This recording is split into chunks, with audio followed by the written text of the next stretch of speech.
Senhoras e senhores, peço a todos que ocupem seus lugares, um bom dia a todos vocês. Pedimos imensas desculpas a todos pelo atraso no início desse nosso evento, porém, por um excelente motivo. E pedimos a todos vocês que, além de ocuparem seus lugares, que, por favor, desliguem seus aparelhos celulares para que possamos, assim, evitar possíveis interrupções. A partir deste momento, damos início à solenidade de abertura da 72ª edição das Caravanas da Anistia. A Caravana da Anistia é uma iniciativa da Comissão de Anistia do Ministério da Justiça que se propõe a resgatar, preservar e divulgar os temas da anistia política, da democracia e da justiça de transição, bem como valorizar o papel dos diferentes atores sociais que foram politicamente perseguidos entre os anos de 1946 e 1988, objetivando contribuir para a consolidação e permanência do Estado Democrático de Direito no país. A Caravana da Anistia, lançada em abril de 2008, na sede da Associação Brasileira de Imprensa, já percorreu todas as regiões do Brasil. Nos últimos 5 anos, foram visitados 20 diferentes estados da Federação e apreciado, in loco, mais de 1.700 pedidos de anistia. Caravanas foram realizadas em escolas, universidades, assentamentos rurais, sedes de associações de trabalhadores, palácios de governo, praças públicas, igrejas e em câmaras de vereança e assembleias legislativas. E algumas de suas edições foram transmitidas pela TV e internet, chegando aos mais distantes países do mundo. É com muita honra que a Caravana da Anistia retorna a Curitiba para prestar homenagens e resgatar a história dos cidadãos brasileiros perseguidos neste estado, permitindo a toda a sociedade conhecer a história de seu país a partir do testemunho dos resistentes à ditadura e das vítimas de graves violações contra os direitos humanos e fundamentais. Este é o objetivo maior da caravana: tornar-se a um só tempo um local de fala das vítimas, devolvendo-lhes a voz que a repressão entendeu calar. E ainda, tornar seus testemunhos públicos. Parte-se do pressuposto de que somente conhecendo a história seremos capazes de dela extrair lições que nos permitam não repetir no futuro as violações do passado. A presença da juventude neste evento é nossa maior garantia para o nunca mais. Neste momento, senhoras e senhores, convido as seguintes autoridades para compor a nossa mesa de honra. Primeiro, convido aqui o representante da OAB Paraná, o senhor Daniel Godoy.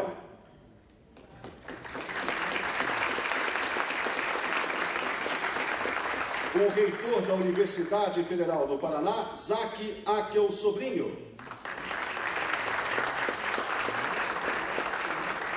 O procurador de Justiça, doutor Olímpio de Sá Sotomayor.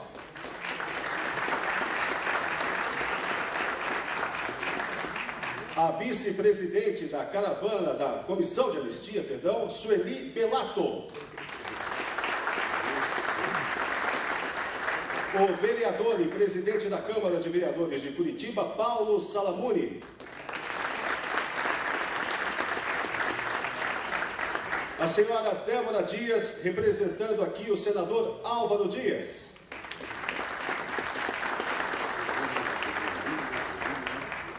Luiz Otávio Monastier, assessor de gabinete do vice-governador, representando aqui também o governo do estado do Paraná.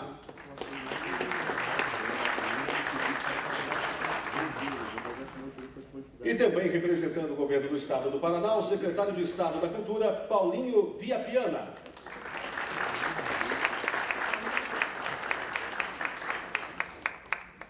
Por fim, convidamos o jornalista Roberto Elias Salomão, representando o Fórum Paranaense de Liberdade e Justiça.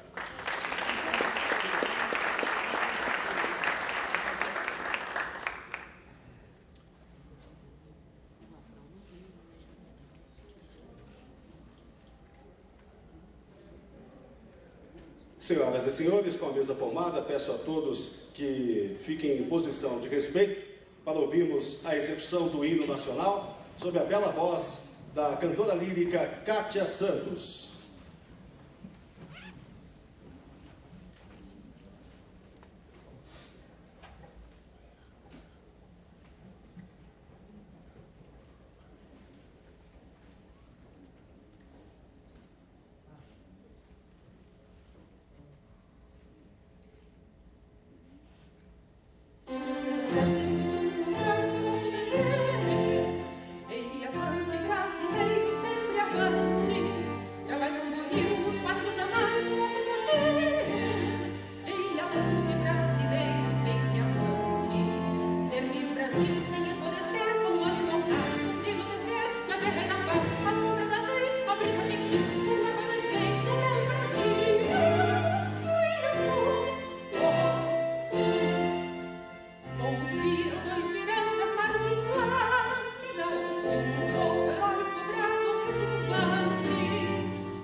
Pois bem, senhoras e senhores, dando sequência ao nosso evento, convido a todos vocês que prestem muita atenção agora no nosso telão para assistir ao curta-metragem 30 anos da anistia política.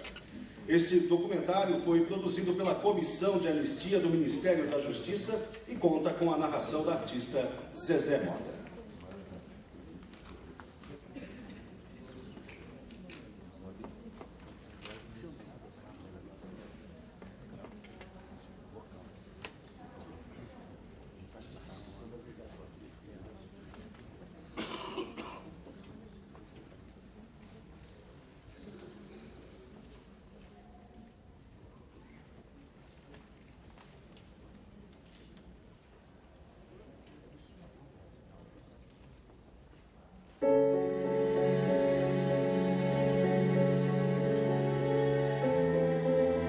A nação brasileira despertou dividida na manhã de 1º de abril de 1964.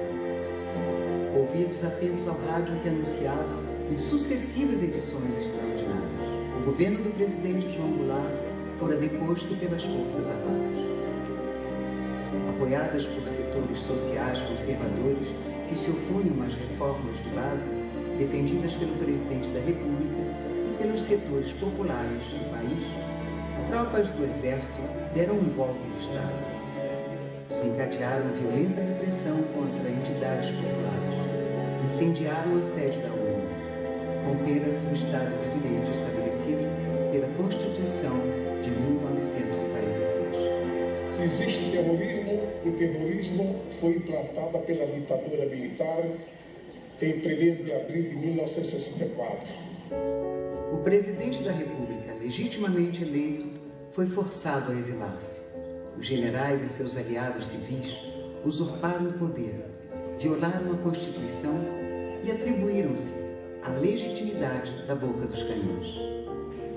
Caminharemos para a frente com a segurança de que o remédio para os malefícios da extrema esquerda não será o nascimento de uma direita reacionária. Baixaram o primeiro ato institucional para investigar e punir os inimigos do novo regime, criaram as comissões gerais de inquérito e instauraram os inquéritos policiais militares. Fecharam o Congresso, cassaram os mandatos dos parlamentares opositores, extinguiram os partidos políticos. Em 7 meses, produziram mais de 500 intervenções em sindicatos de trabalhadores. Seus dirigentes foram destituídos, presos, torturados ou forçados ao exílio. As ligas camponesas foram desmanteladas. Seus líderes perseguidos, presos ou mortos. 1968. A juventude brasileira ocupou as ruas do país para escrever nos muros a palavra liberdade e clamar com seus artistas, com os cidadãos comuns, abaixo a ditadura.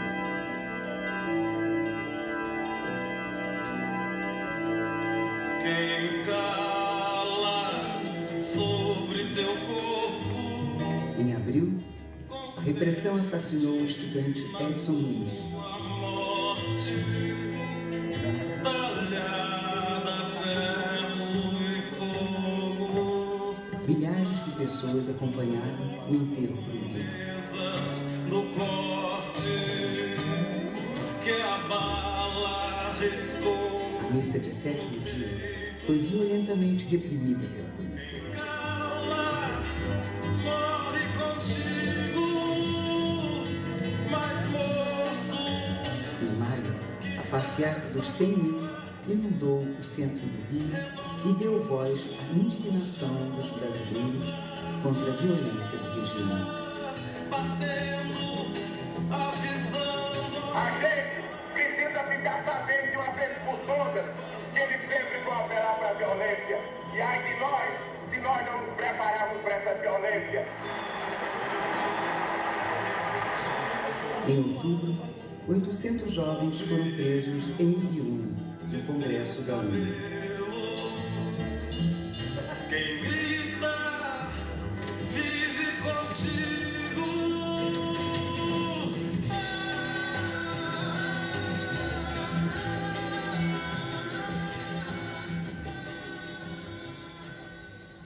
13 de dezembro, o terror absoluto. O general Costa e Silva baixou o ato institucional número 5.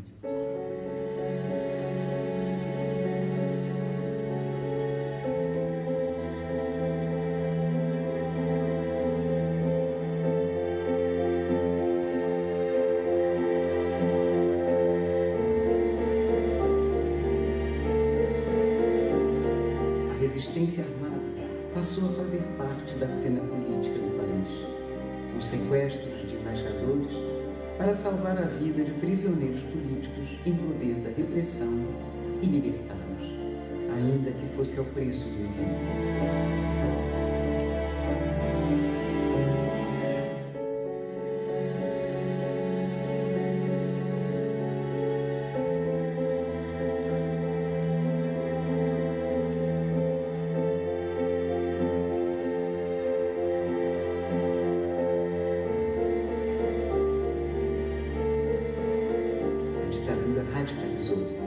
agentes do Estado recebem treinamento sobre técnicas de tortura. Radicalizou a censura à imprensa, ao teatro, à música, à literatura, às artes. O habeas corpus foi abolido. A pena de morte e o banimento foram instituídos e com ele uma legião de expulsos do país. Os brasileiros que ousaram se levantar contra a ditadura estavam impedidos de retornar ao Brasil.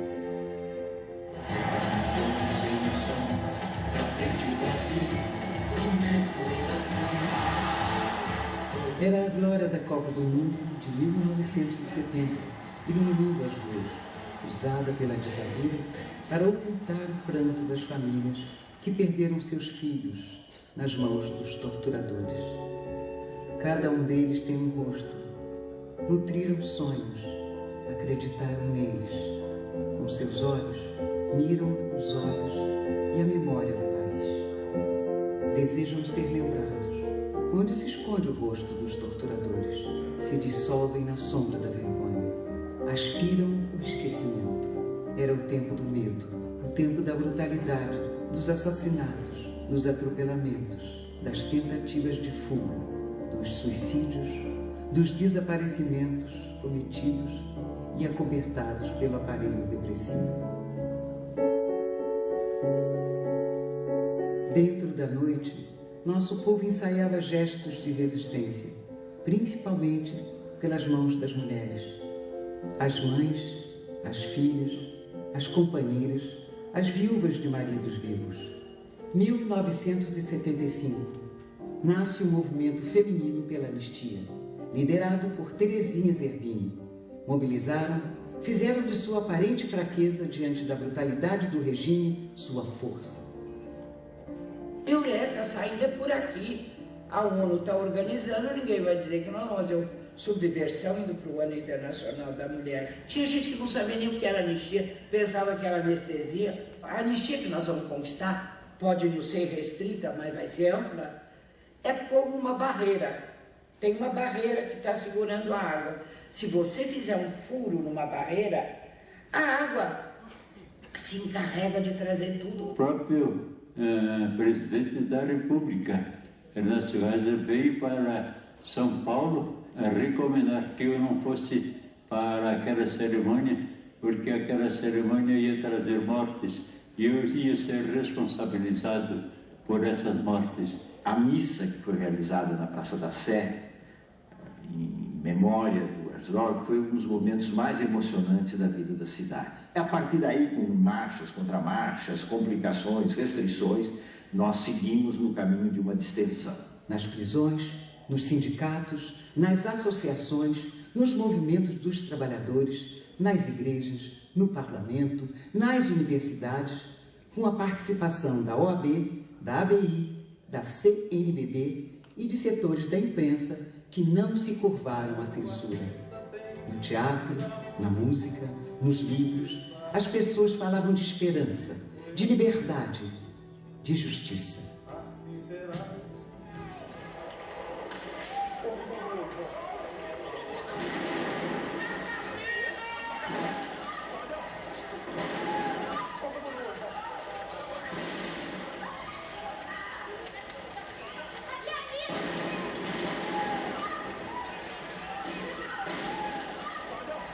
Aqui não haverá anistia. Essa foi a resposta dos generais. Mas fora acesa a centelha.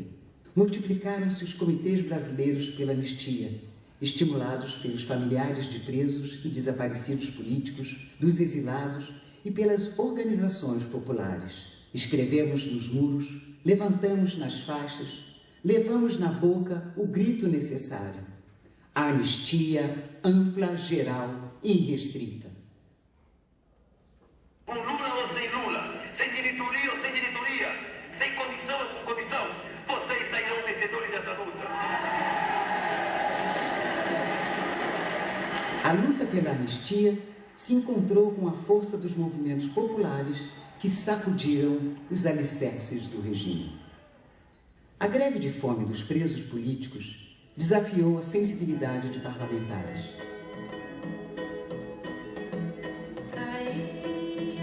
visita de Teotônio Vilela aos presídios deu um sinal. E um bêbado trajando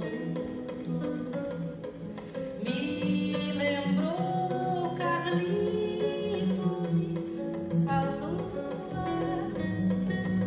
tal qual Madonna do bordel,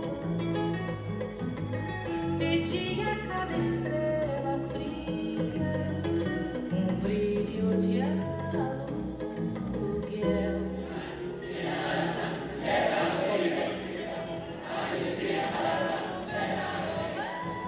Do céu chupavam manchas torturadas que surfam. E a anistia veio, desfigurada, imperfeita, inconclusa, mutilada pelos vetos, distante da anistia ampla, geral e irrestrita que a sociedade demandou nas ruas. Noite do Brasil, meu Brasil, que sonha com a volta do irmão do Enfio, com tanta gente que partiu num raio. 8 anos fora do Brasil, sem ver todas essas caras, todos esses amigos, e esperar que chegando aqui com tanto abraço, de gente que eu nunca pensei ver mais.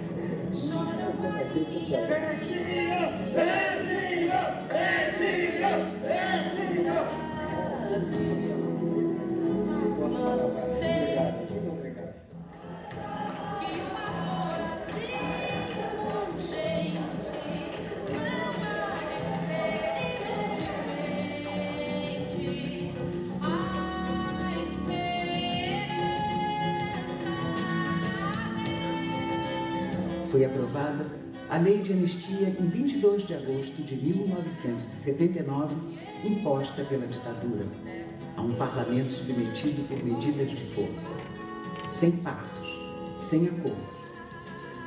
A emoção que ele deve estar sentindo é estranha que aconteça num país as pessoas se emocionarem pelo fato dos brasileiros voltarem para o Brasil. Mas foi uma vitória danada nossa, extinta pelo povo brasileiro. E eu acredito que ainda falta muita coisa ainda. Nós conseguimos, vamos dizer, empatar. Ainda faltando pegar uma outra anistia, que é a anistia do voto. Nem sequer libertou todos os presos políticos, mas permitiu o regresso de muitos que se encontravam no exílio. Não pergunte isso para mim, não. Pergunte para quem me impediu de voltar. E que ainda vai continuar impedindo outros de voltar, como Teodomiro Romero dos Santos, que ainda está em Paris, condenado, é exilado ainda, não tem direito ao passaporte. Você não é o último exilado? Eu não sou o último exilado. O povo brasileiro afirmava sua paixão pela liberdade. Hoje estou no fim, Senhora Liberdade,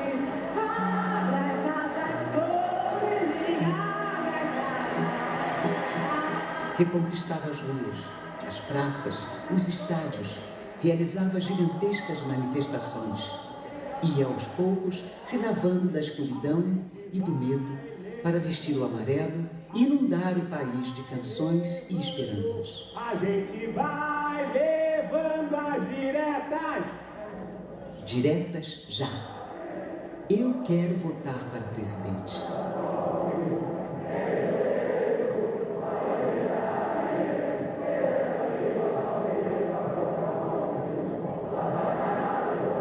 Em 1988, o Estado de Direito é restabelecido, a Constituição Cidadã é promulgada.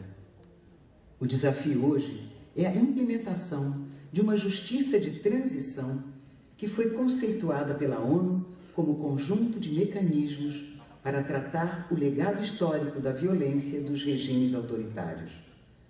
Seus elementos centrais são a verdade e a memória, através do conhecimento dos fatos e o resgate da história. A Comissão de Anistia, pelos poderes que lhe são investidos, pelos poderes legais e constitucionais que lhe são investidos, em nome do povo e do Estado brasileiro, pede desculpas oficiais à senhora pelos erros que o Estado cometeu contra o seu filho, a senhora e toda a sua família. ela está agradecendo, mas está dizendo que preferia que ele estivesse aqui. A reparação, tanto econômica quanto moral. É dever do Estado indenizar os perseguidos, assim como é dever do Estado o resgate da memória. A sociedade tem o direito de responsabilizar judicialmente os que violaram os direitos humanos e cometeram crimes contra a humanidade para o restabelecimento pleno da justiça. A reforma das instituições, principalmente os órgãos de segurança e de justiça, para a vida democrática permanente. A justiça de transição trata menos de punir e mais de sinalizar a ideia da não repetição, para que não se esqueça, para que nunca mais aconteça.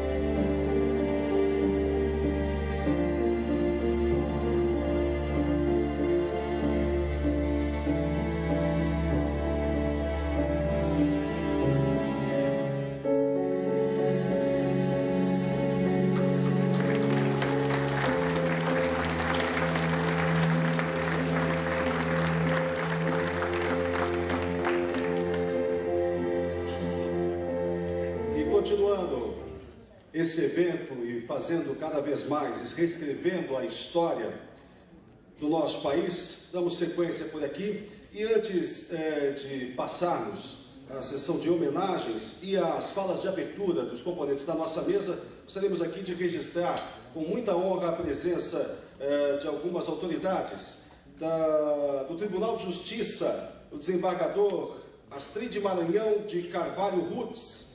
Também do Tribunal de Justiça, a desembargadora Maria Aparecida Blanco de Lima, Neide de Azevedo Lima, da Comissão Estadual da Verdade, também a Ivete Caribe da Rocha, o prefeito de Apucarana, Carlos Alberto Gabrim Preto, da Fundação Cultural de Turismo de Apucarana, o diretor-presidente Ednei Roberto Rosina Mansano, do grupo Tortura Nunca Mais Paraná, Narciso Pires. Agradecemos também ao Marciano Rodrigues, da Articulação dos Povos Indígenas do Brasil, a APIB, o vice-presidente da CUT Paraná, da Comissão da Verdade, Márcio Kieler, do Instituto Histórico e Geográfico do Paraná, Centro de Letras do Paraná e Associação Paranaense de Imprensa, o Elísio Eduardo Marques, juiz aposentado, da Convenção das Igrejas Evangélicas do Brasil, colaborador da Comissão da Verdade, o Isair Monhon, o Betinho Duarte, da Comissão da Verdade da OAB de Minas Gerais, da Associação dos Amigos do Memorial da Anistia Política do Brasil, a pró-reitora de Extensão e Cultura do UFPR, Deise Picança, do Núcleo de Preservação da Memória Política de São Paulo, Maurício Politi, que é diretor, e da OAB de Santa Catarina, também da Comissão da Verdade, da OAB, a Rosângela de Luque, e o Derlei Catarina de Luque, da Comissão da Verdade de Santa Catarina, Rede Região Sul, Memória, Verdade e Justiça. Agradecemos a todos eles sua presença aqui neste grande evento. E neste momento, passo a palavra ao senhor Daniel Godoy, representante da OAB, para dar as boas-vindas a todos os presentes neste evento.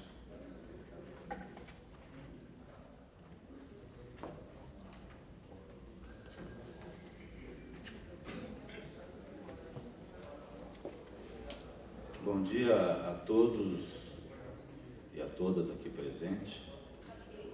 Uma saudação especial à vice-presidente da Comissão de Anistia, doutora Sueli Belato, no nome da qual eu saúdo todos os demais membros da mesa.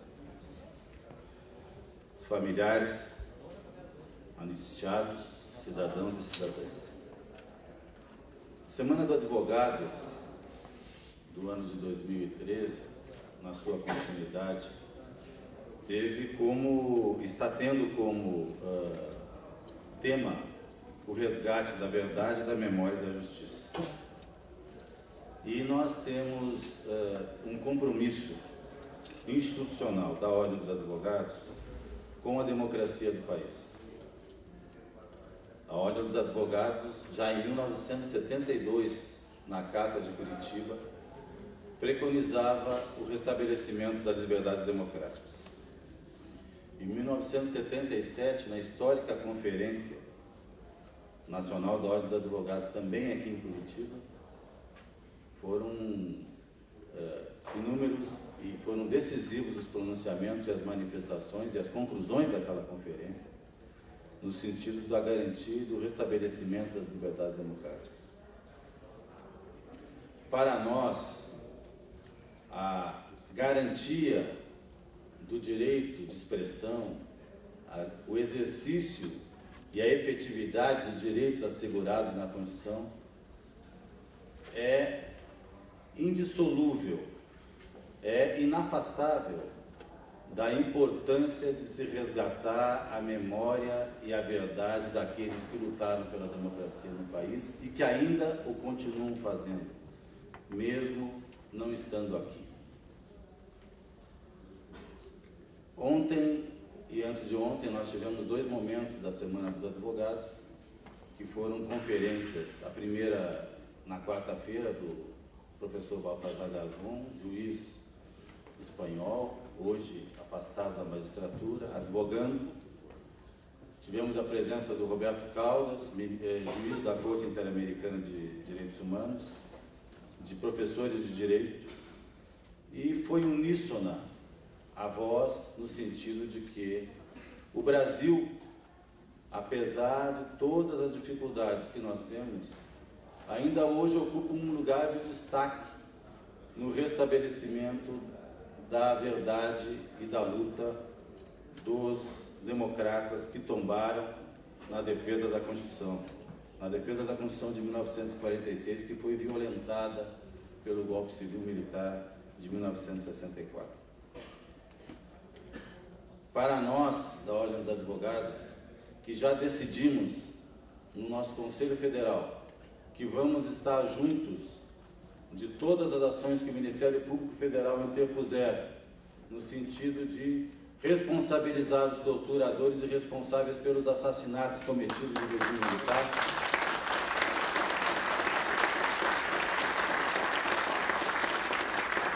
É uma honra receber na nossa casa a Comissão de Anistia. É uma honra receber na nossa casa familiares de tantos democratas, familiares de tantos amigos que eu tive a oportunidade de conhecer e aquelas pessoas que, ainda que eu não tenha tido a oportunidade de conhecer, a sua história me inspira e inspira a cada um de nós. Nós temos consciência também de que essa história permanece e deve ser resgatada e está sendo permanente resgatada nas jornadas que a juventude, que a população fez no mês de junho, reivindicando maior democracia e maior direito no nosso país. Quando se vê a população nas ruas reivindicando seus direitos, e este vídeo que todos nós tivemos a oportunidade de assistir, não há como se fazer uma distinção entre as lutas daquele período e as lutas de agora, porque todas clamavam e clamam por mais democracia. Por isso também a Ordem dos Advogados fez a entrega no Congresso Nacional da sua proposta de reforma política, que provavelmente vai ser encaminhada para tramitação no Congresso Nacional. Não esquecemos também de que só haverá democracia com ampla liberdade de informação, com ampla liberdade de esclarecimento, com ampla liberdade nos meios de comunicação. Portanto, defendo também a necessidade de que nós tenhamos a pronta regulamentação do artigo 223 da Constituição Federal, que trata da necessidade de um sistema de rádio e televisão público e estatal e privado. Não apenas como nós temos hoje, um sistema praticamente privado, com a monopólio praticamente de 80% da comunicação brasileira nas mãos de poucas famílias aqui no nosso país.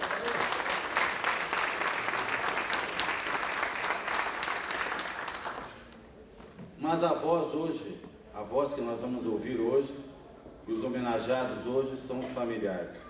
E eu tenho certeza que essas poucas palavras que nós estamos aqui proferindo em relação ao nosso compromisso com a democracia e compromisso com o futuro, são o mínimo que nós podemos fazer para honrar a sua memória e honrar o trabalho daqueles que continuam perpetuando a luta, daqueles que tombaram e daqueles que têm que ser resgatados por todos nós. Obrigado.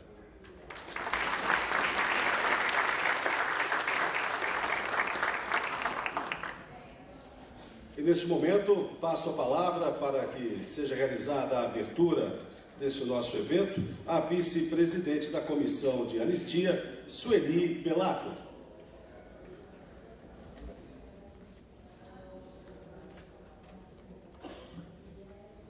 Bom dia a todos, bom dia a todas. Em primeiríssimo lugar, gostaria de agradecer esse evento que deu abertura na caravana, não com um ato particular do dia de hoje, mas que teve a sua abertura no dia 11, quando se estabeleceu aqui na cidade de Positiba a abertura da Semana do Advogado. Então, compreende essa sessão muitas outras pessoas que se envolveram, que se empenharam, que estiveram diretamente ou indiretamente favorecendo que hoje nós pudéssemos fazer essa bonita cerimônia. Agradeço de forma especial a Ordem dos Advogados, que nos acolheu, que nos cerimoniaria e que é a nossa casa, que a gente sempre sente que pode chegar. Muito obrigada, eu agradeço na pessoa do Dr. Daniel, a presidência da Ordem dos Advogados Paraná. Mas também quero me dirigir de uma forma particular ao meu colega vice-presidente, Dr. José Carlos, que também me autoriza nesse momento falar em seu nome na qualidade de vice-presidente. A todos os conselheiros e conselheiras que aqui estão presentes, que compõem também essa cerimônia junto comigo, enquanto aguardamos o nosso presidente, o secretário nacional de Justiça, Dr. Paulo Abrão, quem não pôde ainda desembarcar aqui em Curitiba, mas que está chegando. Então é dele esse lugar que momentaneamente ocupamos, eu e o Dr. José Carlos. Quero agradecer ao Fórum que tanto se empenhou, que fez essa semana ser uma semana de fato brasileira de anistia, que acho que trouxe presente através das reuniões da Comissão da Verdade, o filme Marighella, a noite que nós tivemos brilhante com o Dr. Baltazar Garçom, a noite que eu soube de ontem também sobre a DPF com os nossos palestrantes, conferencistas, que foi uma noite também memorável. Mas quero agradecer também a presença dos nossos amigos que não participam diariamente do nosso território brasileiro e que hoje nos prestigiam. Então eu agradeço a presença do Dr. Manuel, professor Manuel, professora Maria Farina, da Universidade Pablo de la Vide, da Espanha, que aqui estão presentes. Quero dizer que o mês de junho foi um mês de prenúncios de primavera no nosso país, mas que eles não começaram em junho desse ano.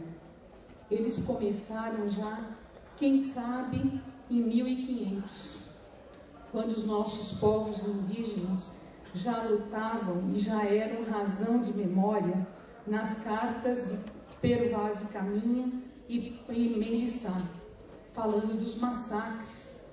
E me chama muito a atenção um dos massacres relatados por Mendissá na região da Bahia, no norte da Bahia, onde se falava, já naquela época, em 6 léguas de corpos expostos, assassinados pelos colonizadores. Aquilo que a gente não corrige, a gente repete. Aquilo que a gente acerta, a tendência também é repetir. E é por isso que nós estamos aqui fazendo memória. Por isso que ontem nós tivemos no Colégio Estadual aqui do Paraná uma tarde fantástica com os alunos, fazendo perguntas ao Carlos Marighella e perguntando que primavera seu pai anunciou, que primavera a geração do seu pai anunciou. E cabe a cada um de nós, quero ser breve nesse momento, se perguntar qual é a primavera que nós estamos anunciando nas nossas atitudes, nas nossas condutas. Há uma tendência de se dirigir ao outro a responsabilidade da consolidação da democracia. Mas cada um de nós tem essa responsabilidade de concluir uma democracia que está inconclusa, que precisa ser feita. Assim como o Daniel Herbert dizia, há outras anistias a ser conquistada, a anistia do voto, a da democracia. Nós também temos que nos perguntar qual é a inclusão que falta ser feito hoje na nossa democracia e que está por ser feita. Então, quero agradecer e dizer aos senhores e senhoras que a Comissão de Anistia se sente fortalecida na sua difícil missão de pedir perdão pelos erros praticados quando nós participamos de sessão como esta, que nós não nos sentimos sozinhos, estamos juntos na tarefa de resgatar a história, a verdadeira história do nosso país. Muito obrigada a todos.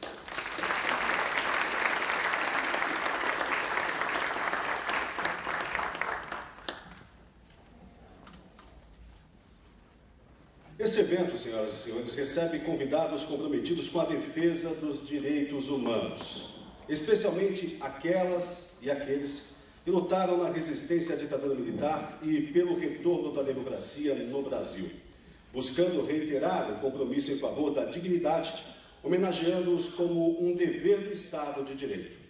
Nesse momento, convidamos a vice-presidente da Comissão de Anistia, Sueli Bellato, para fazer a entrega oficial dos certificados de anistia política in memoriam, começando pelo senhor Jurandir Rios Garçoni, anistiado em 2013, nascido em Araraquara, em 1942, São Paulo. Foi estudante de arquitetura na UFPR, sendo eleito presidente do Diretório Central dos Estudantes, o DCE, e nessa condição liderou os principais movimentos estudantis daquele período, como a invasão do Centro Politécnico, a tomada da reitoria e passeadas.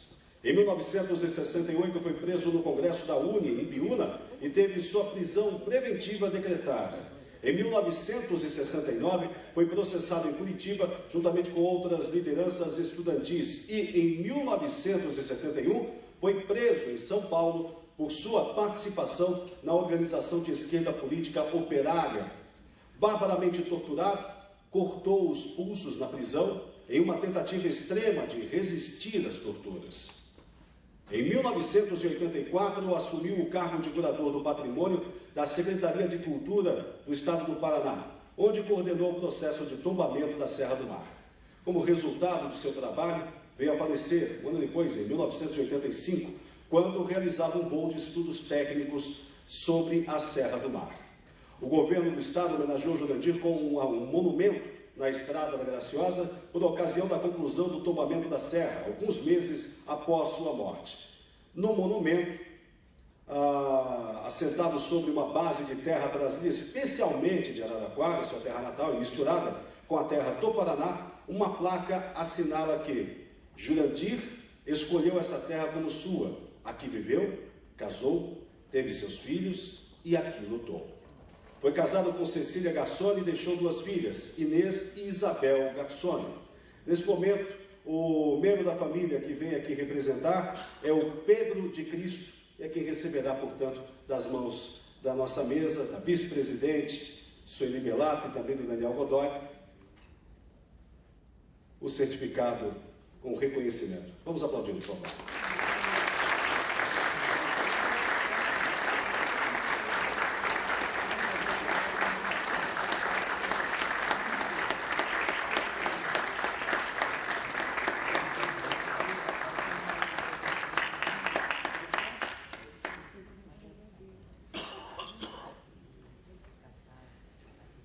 Passamos agora a Mauro Dyson Otero Goulart, anistiado em 2010.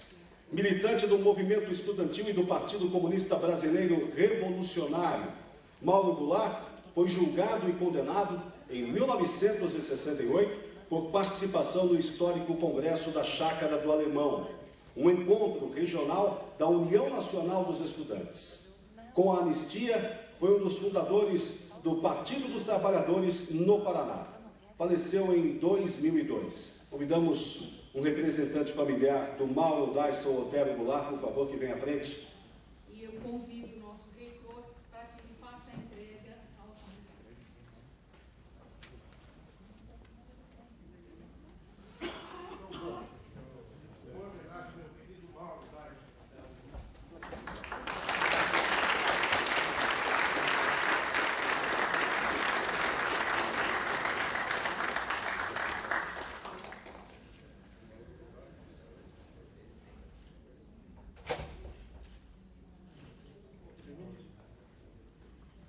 Apresento a todos os amigos, companheiros do Mauro e, acima de tudo, a Denise, sua viúva, seus 2 filhos falecidos, o Ico Yuri e o Mário, que tem esse nome em homenagem ao Mário Alves.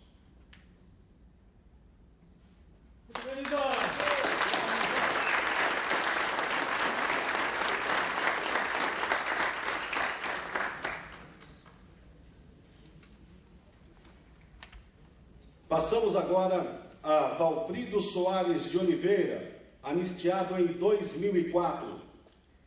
Valfrido e os irmãos Arpade e Dário Printz figuravam entre os primeiros e principais dirigentes das atividades comunistas no Paraná na década de 1930.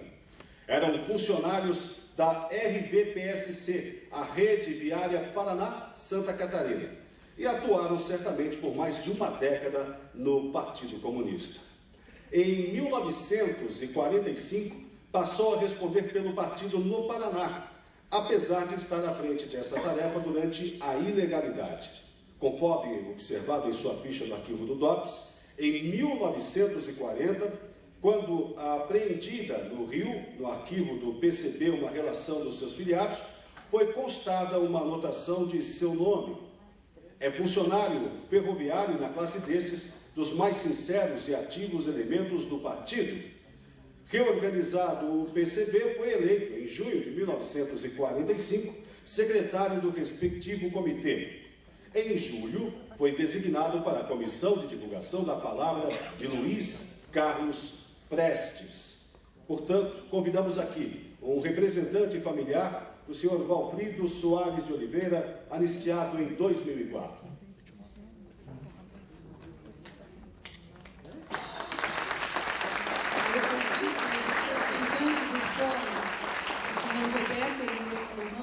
Para fazer solenemente a entrega do certificado.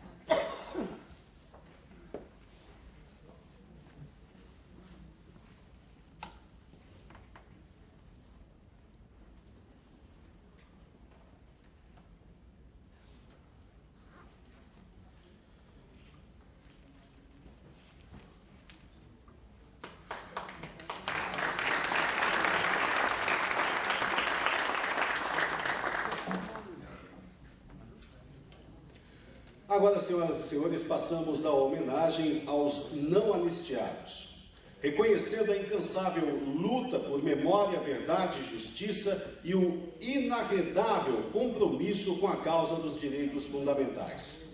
Para receber a homenagem em memória das mãos da nossa mesa, nós convidamos os familiares, primeiro de Aldo Fernandes, nascido em 18 de novembro de 1915, foi juiz de direito, preso por 2 ocasiões durante o período da ditadura militar.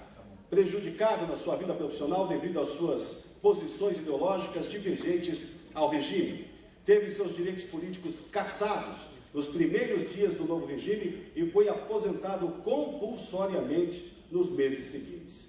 A senhora Astrid Maranhão de Carvalho Rutz, desembargadora do Tribunal de Justiça do Estado do Paraná, que está aqui à frente, por favor. A Débora Fernandes, sobrinha, aos familiares, por favor. Então, o Ministério Público, que sempre teve uma atuação, muitas vezes, de recorrer das decisões, que hoje muito nos orgulha quando faz a defesa da cidadania, eu vou pedir, então, ao nosso representante do Ministério Público para fazer a entrega do certificado.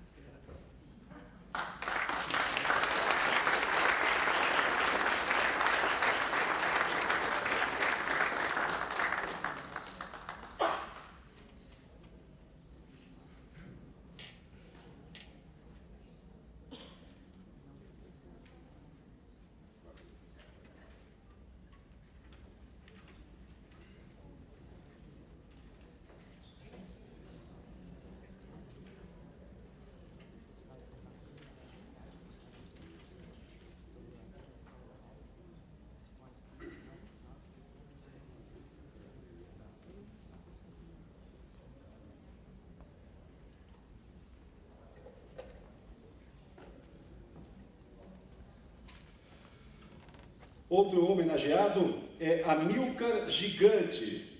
Foi médico, professor adjunto de clínica médica e diretor do Hospital das Clínicas da UFPR. Além de autor de livros e magnífico reitor da Universidade Federal de Pelotas.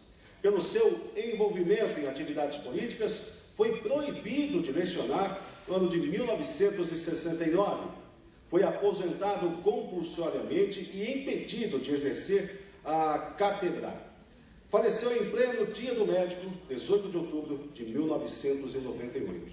Ouvindo um familiar de Amílcar Gigante, por favor, para vir aqui à frente. E a Comissão de Anistia pede que o nosso reitor faça a entrega.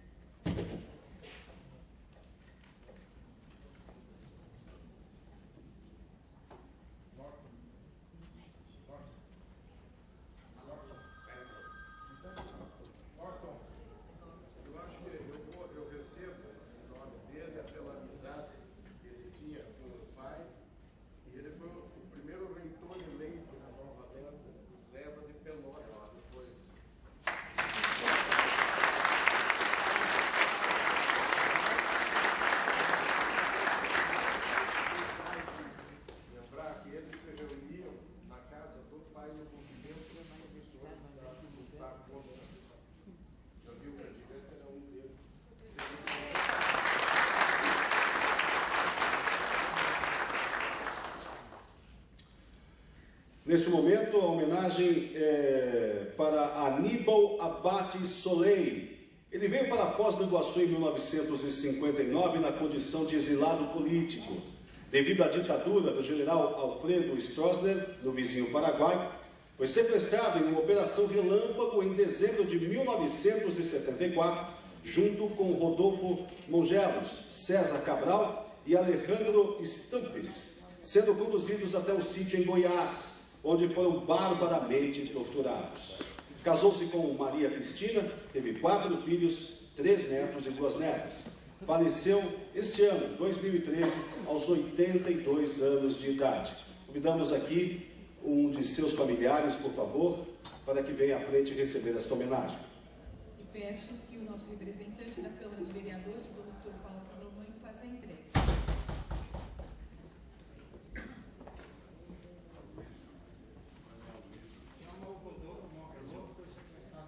Aqui, exato, Rodolfo Mongelô. Agora sim, com a pronúncia correta, por favor, receba os aplausos de toda a nossa plateia.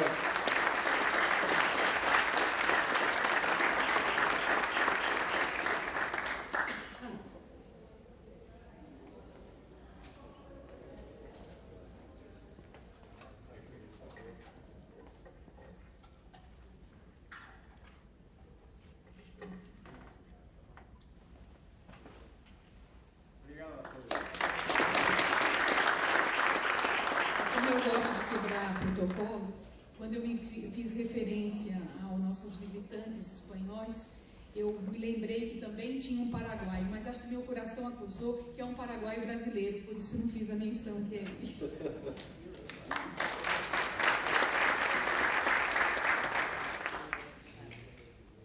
Ângelo Cretan Caiagangue, da terra indígena de Mangueirinha, Paraná, foi uma das principais lideranças do movimento pela retomada das terras indígenas no sul do Brasil na década de 1970, contra as serrarias da FUNAI, em defesa das terras tradicionais e pela autonomia dos povos indígenas.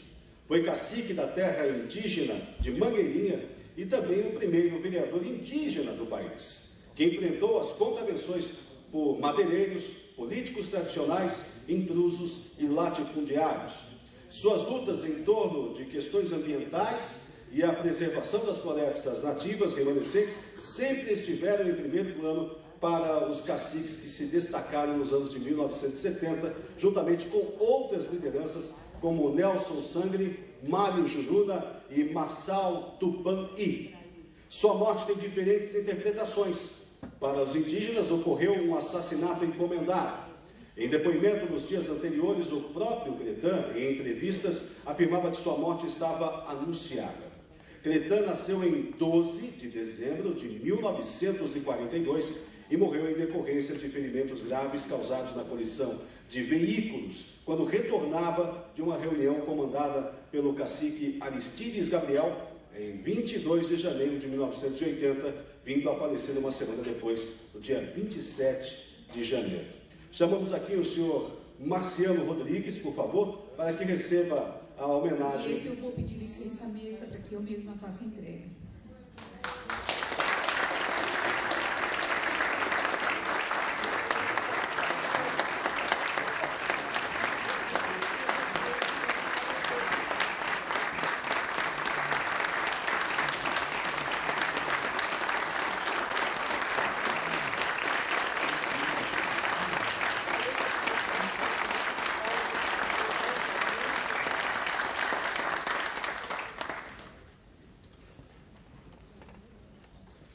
Falaremos agora de Antônio dos Três Reis de Oliveira. Ele nasceu em Minas Gerais, foi estudante da Faculdade de Ciências Econômicas de Apucarana, dirigente e líder estudantil, participando de entidades como a União Paranaense de Estudantes e a União Nacional dos Estudantes. Foi preso em Ibiúna, no Congresso da UNE, de 1968, e fichado pelo Departamento de Ordem Política e Social. Entrou na clandestinidade, vindo a ser assassinado no dia 17 de maio de 1970, em uma casa no bairro Tatuapé, em São Paulo. Consta no rol de desaparecidos políticos, pois seu corpo nunca foi encontrado. Convidamos aqui seus familiares para que possam receber essa homenagem da Eu quero mesa. pedir ao prefeito de Apucarana para fazer a entrega desse certificado.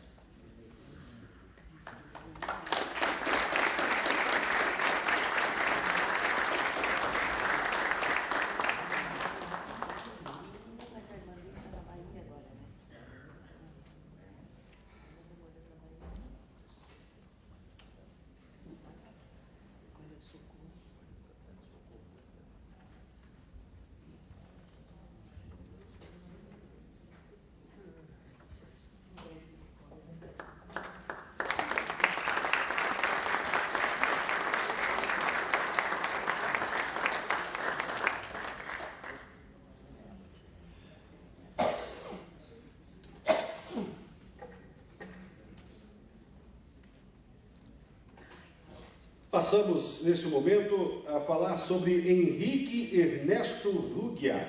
Argentino, era estudante de veterinária em Buenos Aires, sendo o mais novo do grupo assassinado na emboscada na Estrada do Colono, na chacina do Parque Nacional do Iguaçu, junto com os irmãos Daniel e Joel Carvalho, José Lavecchia, Onofre Pinto e Vitor Carlos Ramos, quando tentavam entrar clandestinamente no Brasil pela fronteira com a Argentina, no dia 11 de julho de 1974.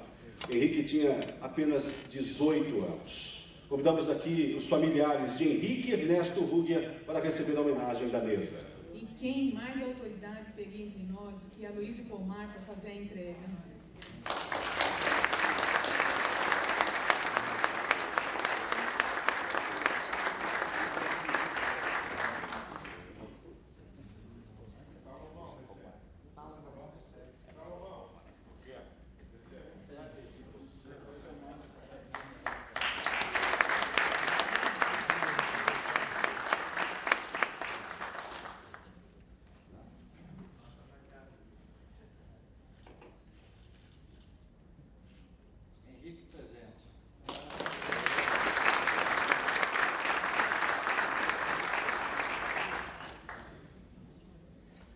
Irã Ramos de Oliveira.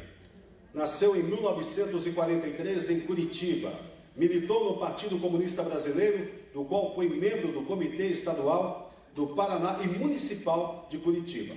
Como estudante de letras, liderou o movimento estudantil na Universidade Federal do Paraná. Irã foi preso em 1967, indiciado em inquérito policial militar. O militante conseguiu sair da prisão em 1968, quando decidiu viver na clandestinidade em São Paulo, até 1979.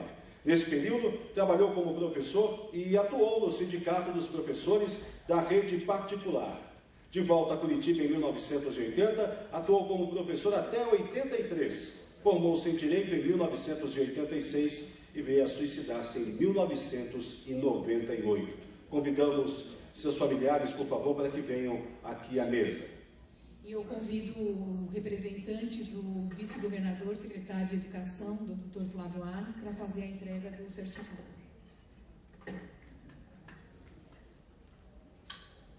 Pediria, então, que algum dos representantes presentes pudesse... Elísio Marques, que é militante histórico do Partido Comunista Brasileiro.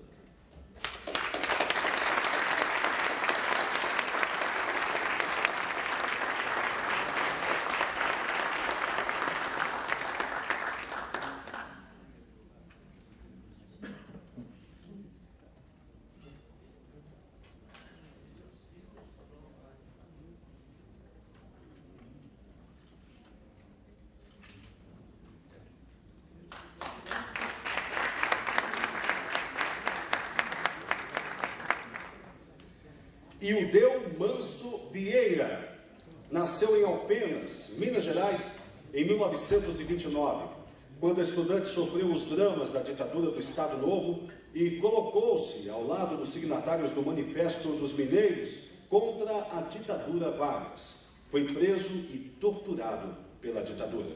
Chamamos a senhora Maria de Lourdes de Lasco Vieira, viúva de Ildeu Manso Vieira, para receber a homenagem da nossa mesa. Eu convido a conselheira Wanda de Uberlândia.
José Idésio Brianesi nasceu em 23 de março de 1946 em Londrina, no Paraná.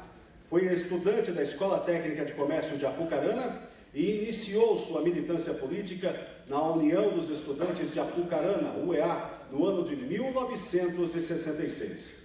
Em 1968, passou a integrar a dissidência do PCB, Partido Comunista Brasileiro, em Apucarana. Com a invasão e o fechamento da UEA em dezembro de 68 pelo regime militar, foi para São Paulo, onde se juntou à ALN, Ação Libertadora Nacional. Em 1970, foi morto por agentes da Operação Bandeirantes, a OBAN. Convidamos aqui, portanto, alguns de seus familiares para receber esta homenagem.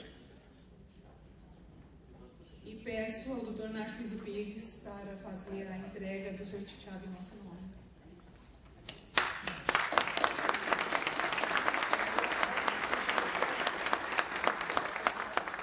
Convido alguém dos presentes que tenha conhecido o senhor Joaquim para fazer o recebimento e entregar a família. O prefeito de Apucarana, por favor.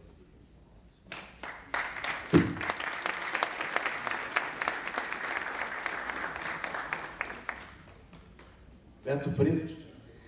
José Idésio Brianesi foi meu companheiro, militamos juntos na União dos Estudantes de Apucarana, junto com o Antônio dos Três Reis de Oliveira. Grande companheiro, grande figura, Beto Preto vai receber em nome dele.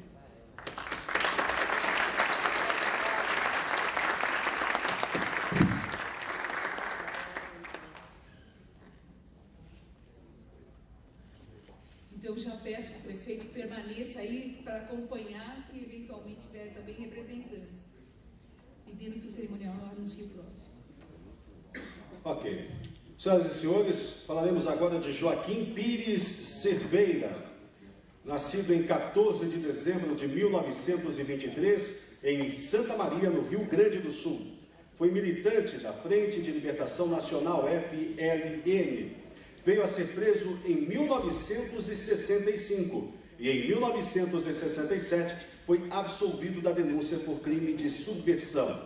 Foi preso novamente em 1970 com sua mulher e o filho, que foram torturados no DOI-CODE, Rio de Janeiro. Foi banido do país em junho de 1970, quando no sequestro do embaixador da Alemanha no Brasil, viajando para a Argélia com outros 39 presos políticos. Foi novamente preso em Buenos Aires em 11 de dezembro de 1973. No arquivo do DOPS Paraná, o nome do Major Cerveira foi encontrado em uma gaveta com a identificação falecidos. Bom, sabemos a informação de que a viúva não pôde estar presente. Temos um representante, por favor. E eu peço à conselheira Márcia Elaine, do Rio Grande do Sul, para fazer a entrega. É paranaense, mas lá no Rio Grande do Sul. Eu peço para fazer a entrega.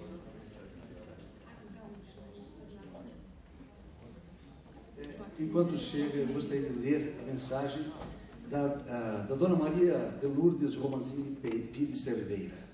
Nós somos amigos da família Cerveira, da Neuza, da Dona.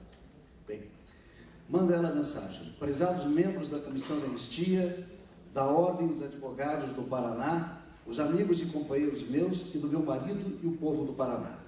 Foi com grande satisfação que recebi o convite para participar desta justa homenagem ao meu marido, Joaquim Pires Cerveira, dia 16 próximo em Curitiba, na Semana do Advogado. Infelizmente, estou impossibilitada de comparecer à cerimônia, porém gostaria brevemente de escrever a trajetória de um valente combatente pela democracia brasileira. Eleito vereador pela cidade de Piraquara, em outubro de 63 foi empossado, entretanto foi preso e teve cassado seu mandato de vereador em 64. Cerveira nunca se deixou intimidar por aqueles que tanto sofrimento trouxeram ao povo brasileiro, continuando sua luta, perseverou na busca por justiça social. Em 69, com o recrudescimento do regime e diante das fortes e violentas ameaças e perseguições, mudou-se de Curitiba com a sua família para o Rio de Janeiro. No Rio de Janeiro, já na clandestinidade, continuou na luta. Em abril de 1970, foi preso pelos órgãos de repressão e barbaramente torturado. Em junho do mesmo ano, foi banido do país para a Argélia, junto com outros 39 companheiros. Mesmo assim, não desistiu da luta e continuou trabalhando para que um dia o nosso povo tivesse liberdade e igualdade. Infelizmente, em 1973, foi sequestrado na Argentina, pela Operação Condor, e trazido ao DOI-CODE do Rio de Janeiro, encontrando-se desde então desaparecido político. Lamento que a verdadeira justiça, que seria punir com rigor os responsáveis deste crime, ainda não tenha sido feita. É por isso que agradeço a esta comissão por prestar esta homenagem ao meu marido e quero afirmar que nunca desistiremos de buscar a verdade.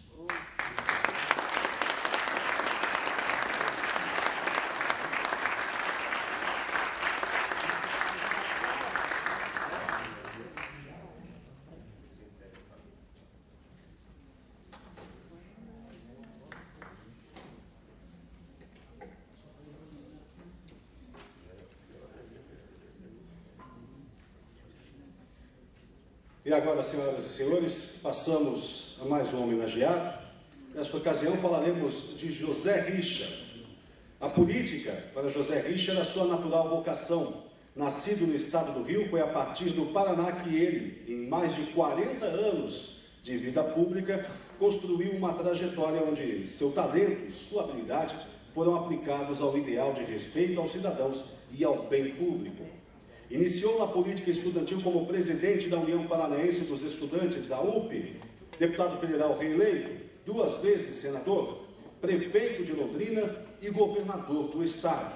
Foi um dos mais importantes agentes da história contemporânea do país. Decisivo ao empunhar por primeiro a bandeira da oposição em terras paranaenses, espalhou por pequenas e médias cidades diretórios do MDB, a voz da contestação ao regime militar de 64.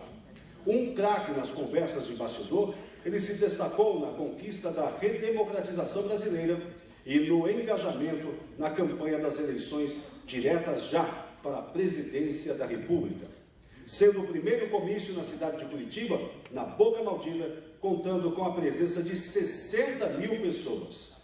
José Richa foi um dos principais líderes do movimento Diretas Já. A sua luta contra a ditadura fez com que se elegesse governador do Paraná no ano de 1982, exercendo uma gestão com destaque nos projetos sociais. Chamamos aqui seu filho, José Richa Filho, para receber a homenagem na mesa.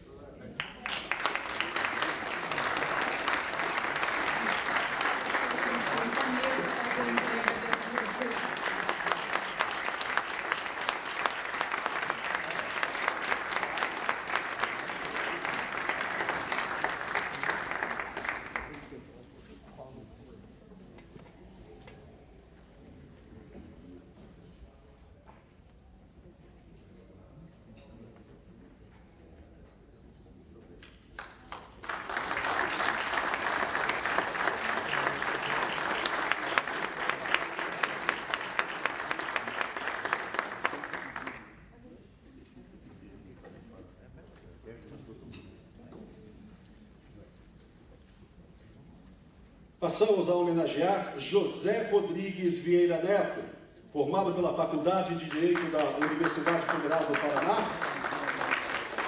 e renomado advogado. Foi também catedrático de Direito Civil da mesma universidade, eleito deputado estadual constituinte em 1947 pelo Partido Comunista Brasileiro, PCB, com mandato parlamentar cassado em 1948. Presidiu o Conselho Seccional da OAB Paraná nos anos de 57, 59 e 59 e 61. Veio cassado por decreto da ditadura militar, aposentado compulsoriamente em 1964, preso pelo Exército e processado. Neste momento, convidamos aqui sua filha Cecília Vieira Helm, juntamente com o Pedro Vieira César, que é seu neto, para receber da mesa a homenagem.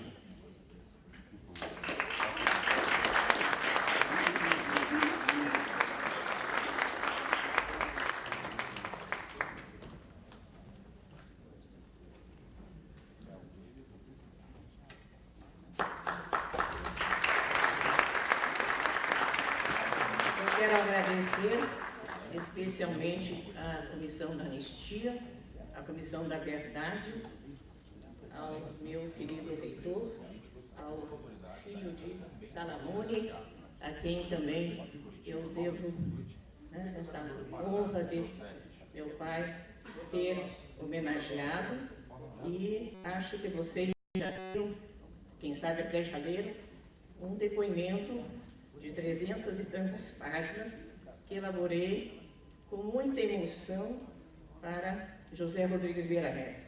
Tenho certeza que meu pai está recebendo uma justa homenagem.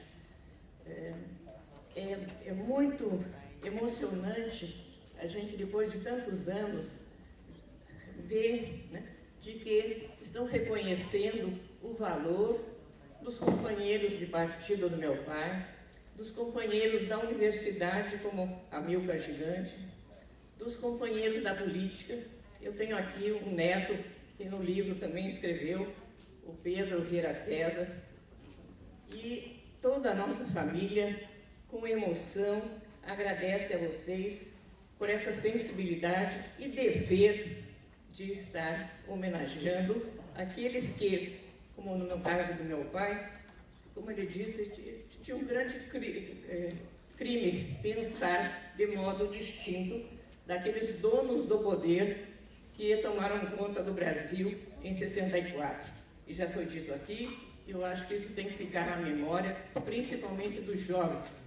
Tortura, nunca mais.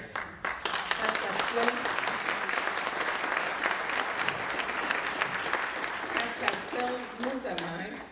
Aposentadoria da universidade, compulsória, e a comissão que fez a sindicância sobre o caso do meu pai concluiu que ele tinha que ser afastado da universidade porque era um professor brilhante. Vocês vejam a incongruência, está lá, né, e está também no livro, que eu acabei de escrever, que a Ordem, com tanta gente sensível, né, publicou, e ainda com o apoio da Itaipu.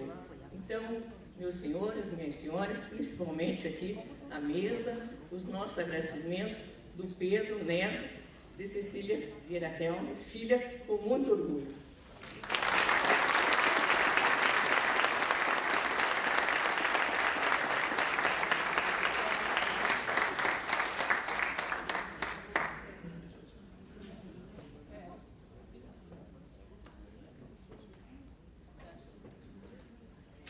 Dar também a oportunidade, quebrando um pouco o protocolo, e anunciar que, em função de uma solicitação da Ordem dos Advogados do Brasil, a Assembleia Legislativa deve levar à sessão agora do dia 20 o pedido de restabelecimento do mandato parlamentar do deputado comunista Vieira Neto, ex-presidente da Ordem dos Advogados.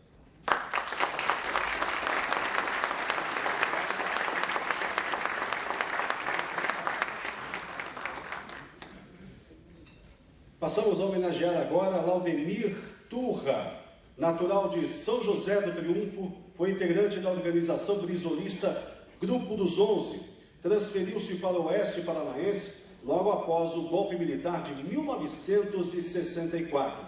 Retornou à política afiliado ao MDB, foi prefeito em 1976 e 1988.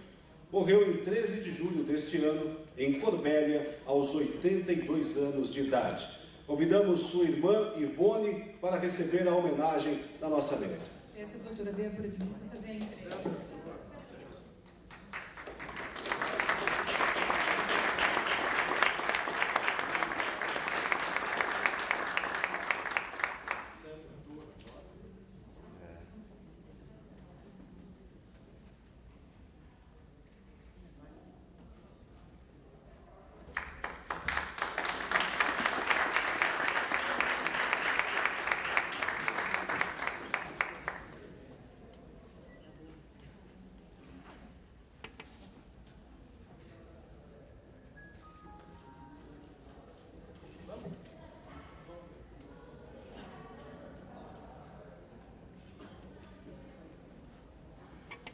Maurício Frutti, advogado, jornalista, nasceu em 12 de agosto de 1939.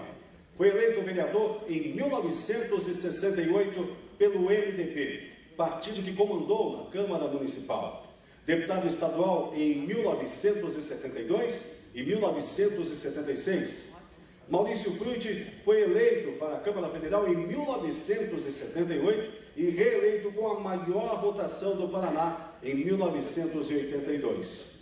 Prefeito de Curitiba, exercendo o cargo entre 1983 e 1985, foi considerado o prefeito com maior índice de aprovação entre os prefeitos das capitais, segundo o jornal Folha de São Paulo.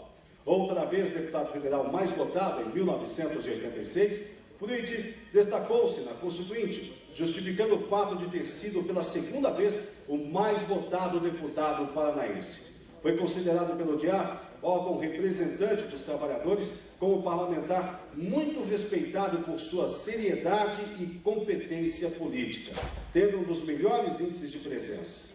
Apresentou mais de 200 emendas, entre estas a que institui a participação dos estados nos royalties da produção energética, de grande interesse para o estado do Paraná.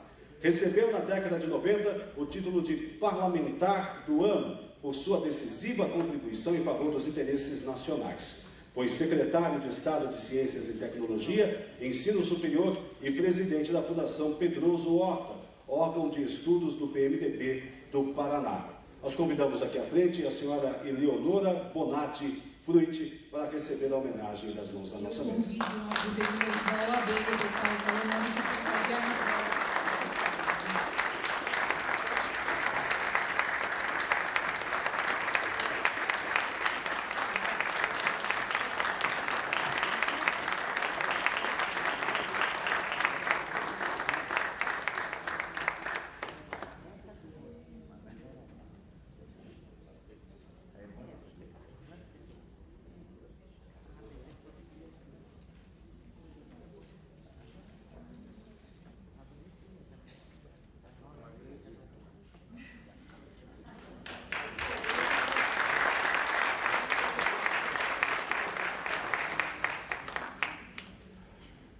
Noel Nascimento nasceu em 2 de novembro de 1925 em Ponta Grossa. Formou-se em Direito em 1949 na UFPR e foi promotor de justiça em várias cidades do interior do estado. Colaborou durante décadas em jornais e revistas com ensaios, poemas e textos literários. Foi atingido pelo ato institucional número 1, preso político em 64 e em 75, retornando ao Ministério Público na vigência da Lei da Anistia. Tomou posse na cadeira 27 da Academia Paranaense de Letras em 1979. Em 1995, ganhou o Concurso Nacional de Romances, promovido pela Secretaria de Estado da Cultura do Paraná, com arcabuzes. Faleceu em 23 de julho deste ano. Chamamos aqui a senhora Beatriz Leme Gonçalves Nascimento, viúva, para receber esta homenagem. Convido o Dr. Olímpio Sotomayor para fazer a entrega do certificado.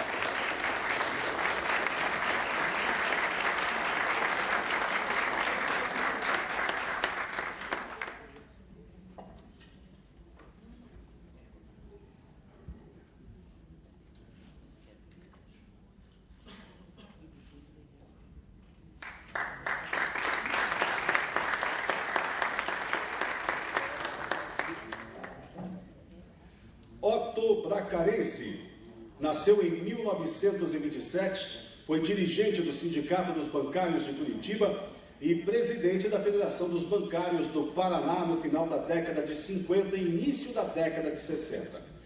Em 1964, por ocasião do golpe militar, era delegado do IAPB, o IAPB, Instituto de Aposentadoria e Previdência dos Bancários do Paraná. Foi preso em 64 no antigo presídio do AU e em 1968 no antigo quartel do Exército na Praça Rui Barbosa.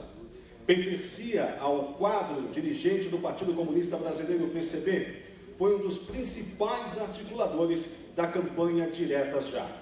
Foi casado com a senhora Wilde Repelato Costa, já falecida, e deixou os filhos Samuel, Paulo Afonso, Luiz Carlos, João Cândido, Luciana e 7 netos. Veio a falecer em 1993. Convidamos aqui para receber o certificado o senhor Paulo Afonso Bracarense. E peço então que o nosso representante do Fórum do Universo.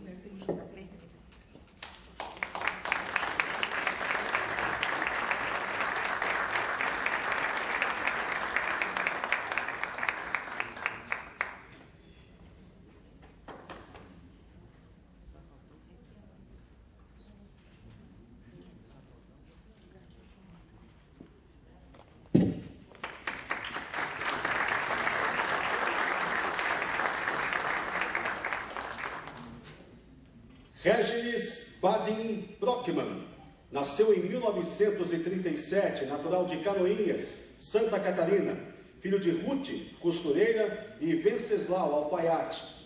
Regis teve intensa participação no movimento estudantil secundarista e universitário, médico clínico graduado pela Universidade Federal do Paraná.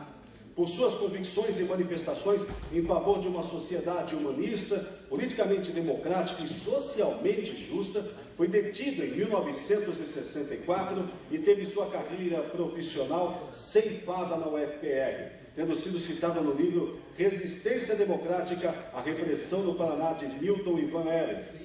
Ao longo de sua vida, participou da luta pela redemocratização do país e apoiou movimentos políticos de oposição à ditadura.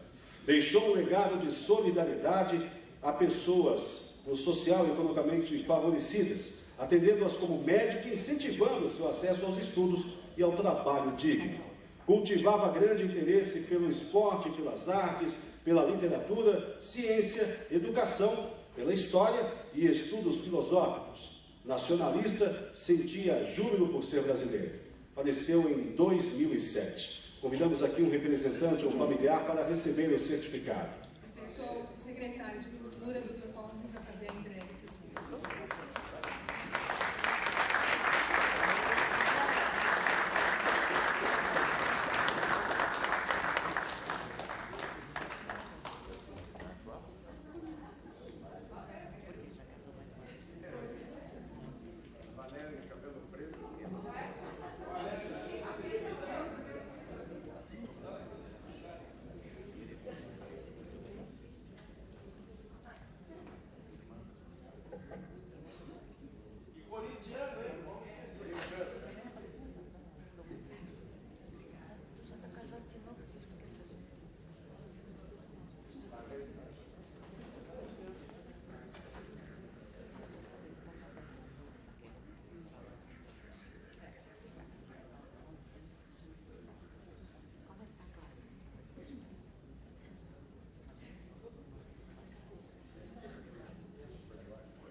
Riad Salamuni nasceu em 1927.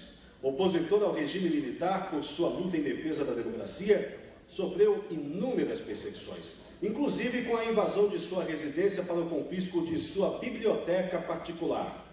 Riad, que era professor e posteriormente o primeiro reitor eleito da UFPR, costumava abrigar em sua casa alunos que, perseguidos pelo regime militar, membro do antigo Partido Socialista Brasileiro, defendia de formas ideais nacionalistas, entre os quais o apoio à campanha O Petróleo é Nosso.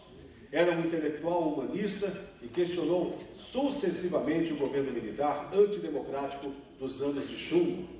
Casou-se em 1960 com a senhora Oda Elias Salamuni e teve 4 filhos: Paulo, Eduardo, Rogério e Maria Beatriz. Convidamos, é claro, o presidente da Câmara, Paulo Salamuni, para receber esta honra. E pedimos ao nosso reitor para passar a entrega. Pediu ao professor Eduardo Salamuni.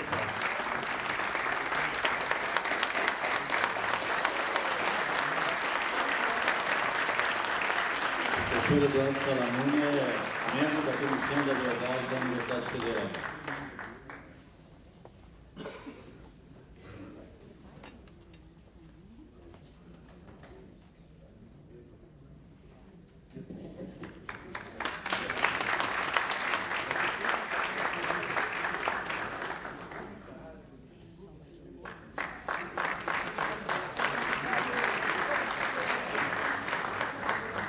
Vamos já quebrar o protocolo aqui.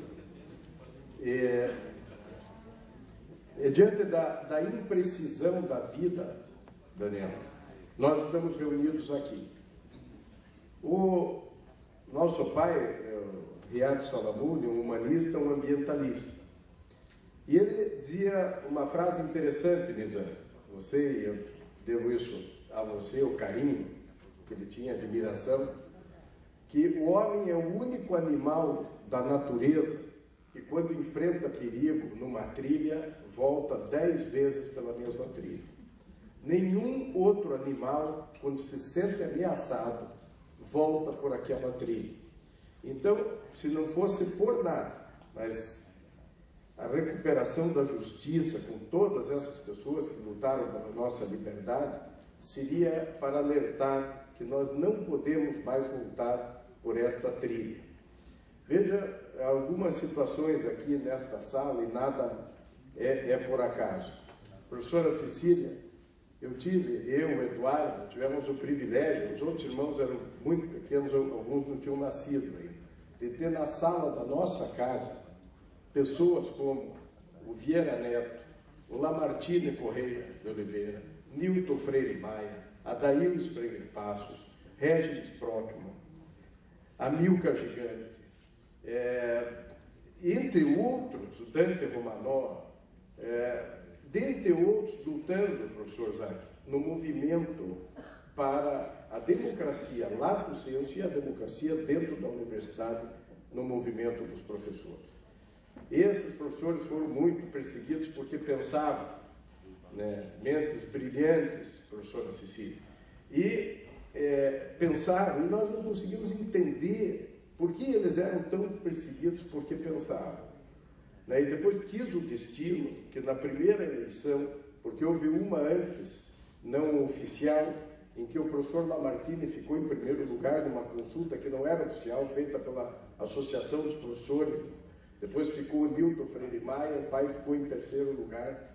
E quando veio a disputa oficial, o professor Lamartine estava hospitalizado, o professor Nilton já aposentado. Eles chamaram o pai, o professor Lamartine, no hospital e disse: Salamuni, você precisa representar esse grupo. O pai não tinha muito este perfil, mas ele foi, e foi ele, o primeiro reitor eleito da Universidade Federal, trabalho que é sucedido de forma brilhante, maravilhosa, democrática, pelo professor Zac.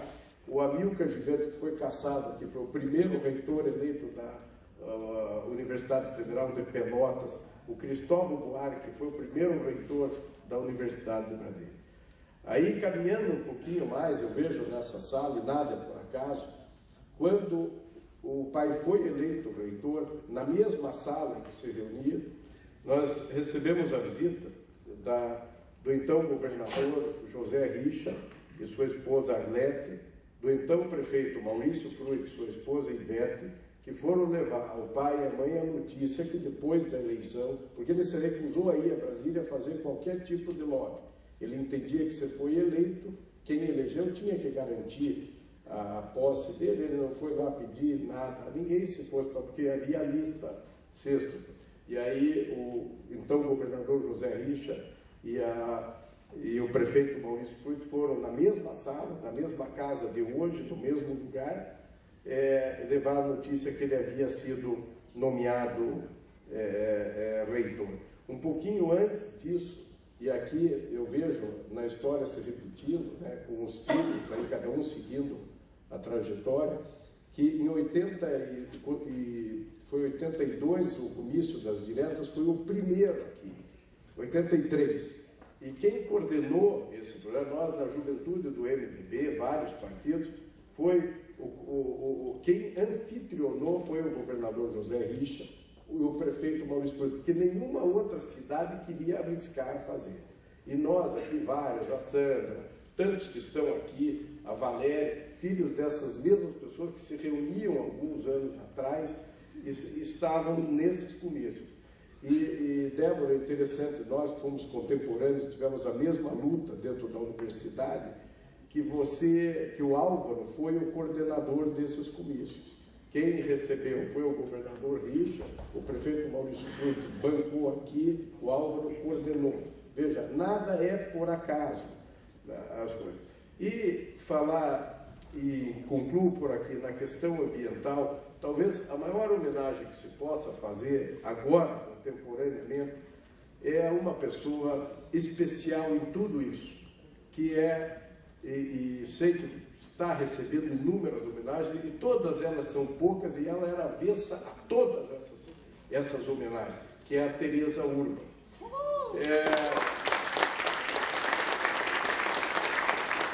A Teresa nos deixou abrir uma lacuna agora, sem precedentes, porque esta mulher, eu ouso dizer, ela é capaz de vir em algum lugar e me bater aqui, mas eu ouso dizer que ela sozinha era uma instituição. Era uma instituição.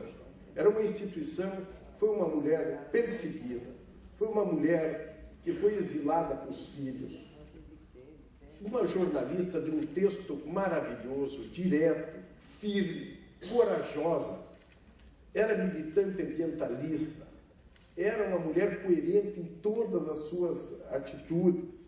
Então, se eu tivesse que, assim, nesse momento, pouco mais de 2 meses ela nos deixou, a família está aqui, dar um depoimento de quem neste momento pudesse representar esse extrato de todos os segmentos, pudesse ser esta mulher. Eu agradeço muito a toda a comissão, a todos vocês. É impressionante as homenagens que ela recebe de pessoas que a gente nem sabia que conhecia. Foi na Chácara 4 Pinheiros, lá com os meninos de rua, foi no movimento ambientalista, nas primeiras ONGs, foi na luta, enfim. Eu queria deixar esta homenagem. Parabéns a vocês pelos exemplos que nos deixaram. E nós, mais novos, não temos o direito de macular esta linda luta. E eu concluo com Rousseau aqui, que disse, isso serviu para nós, que o mais forte não o é bastante para dominar sempre, sem que transforme a sua força em direito e a obediência que lhe julga devida em obrigação. Muito obrigado aos senhores todos, aqueles que nós conhecemos e não conhecemos, pelo que foram, são e representam. Nós vamos tentar modestamente levar estes ideais e esta luta avante, honrando o nome de cada um e de todos que se sacrificaram pela nossa liberdade, para que o povo pudesse estar nas ruas e não acontecessem situações trágicas, como acontece agora no Egito e em outros países. Viva o Brasil e viva estas pessoas que morreram e deram suas vidas pela liberdade. Eu antecipo ao nosso protocolo, peço que o senhor permaneça, doutor Paulino, aí, para fazer a entrega à família de Teresa Urban.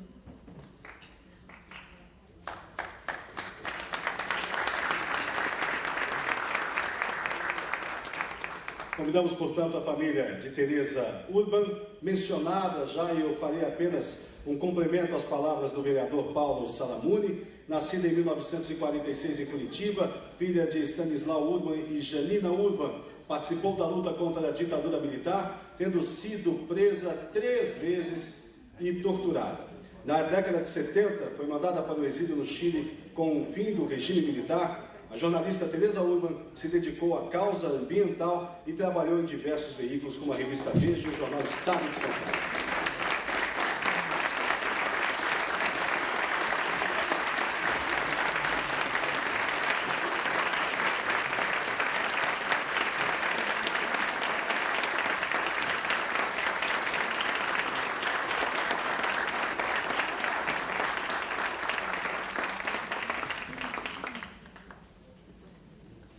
Quem recebe aqui esta homenagem é sua irmã, Maria de Lourdes Urban.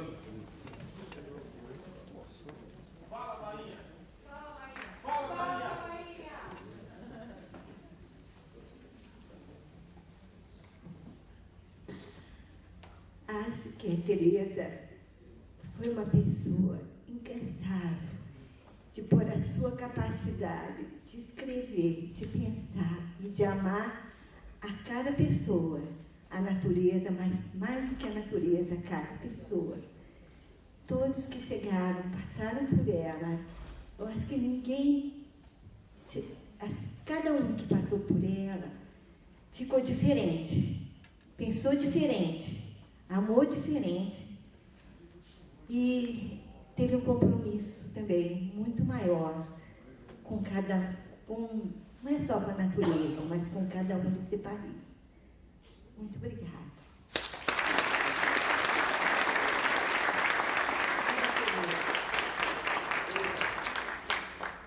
Quebrando o protocolo também, eu gostaria de anunciar que a Ordem dos Advogados, através da Comissão da Verdade, instituiu um prêmio que deverá ser entregue e, durante o mês de dezembro, numa jornada de comemoração dos 25 anos da Constituição Federal de 88, em parceria com o Programa de Pós-Graduação de Direito da Universidade Federal, dirigido aos estudantes que pretendam escrever artigos acadêmicos acerca da atuação dos advogados nesse período. E nós atribuímos o nome da jornalista Tereza Urban, entendendo que ela, apesar de não advogada, merece ser homenageada pelos advogados como uma lutadora pela democracia.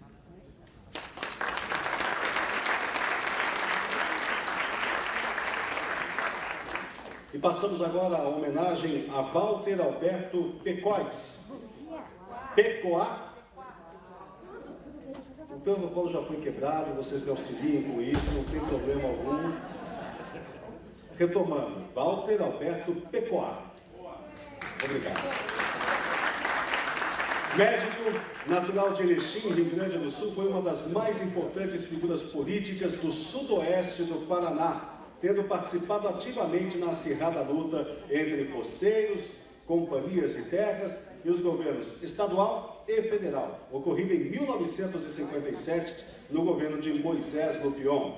Conhecido como Revolta dos Poceiros, o conflito envolveu milhares de colonos e foi o principal marco histórico da região sudoeste do Paraná, sendo considerada por muitos historiadores como o único levante agrário armado vitorioso na história do Brasil. Por sua defesa dos colonos, Dr. Walter foi preso, tendo perdido um olho pelas torturas que sofreu. Sua carreira política começou na sua cidade natal como vereador. Mudando-se para Francisco Beltrão na década de 50, foi eleito vereador, prefeito e deputado estadual. Em 1964, foi cassado pelo regime militar, perdendo seus direitos políticos por 10 anos. No governo de José Richa, foi secretário estadual de Reforma Agrária e, mais tarde, secretário municipal de saúde de Francisco Beltrão. Convidamos aqui os representantes e familiares de Walter Alberto Pecoá. Eu peço que os conselheiros e conselheiras sejam todos representados na entrega desse último certificado, na pessoa do nosso vice-presidente também, José Carlos Moreira.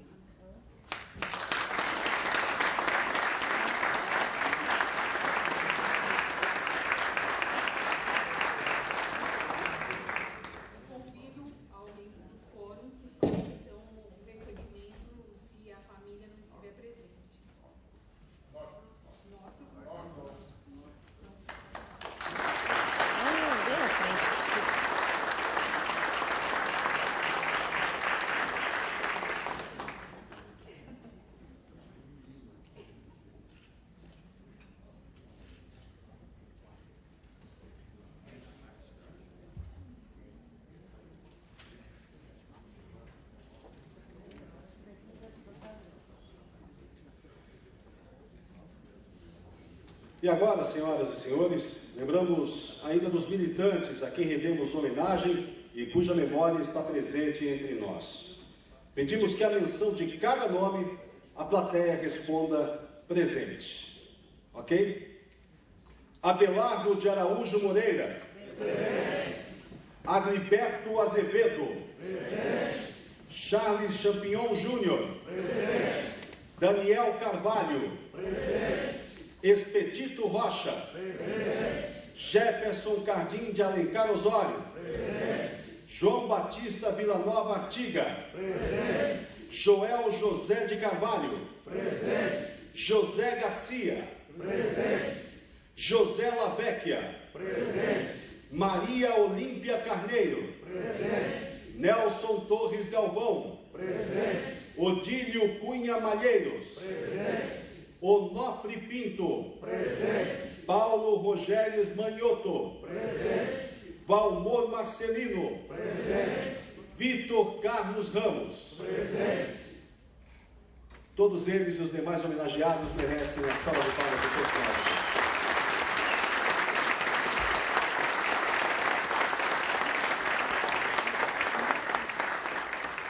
Neste momento, senhoras e senhores, fazemos o encerramento da mesa e passaremos à instalação da sessão de julgamento, neste caso com a ausência do Dr. Paulo.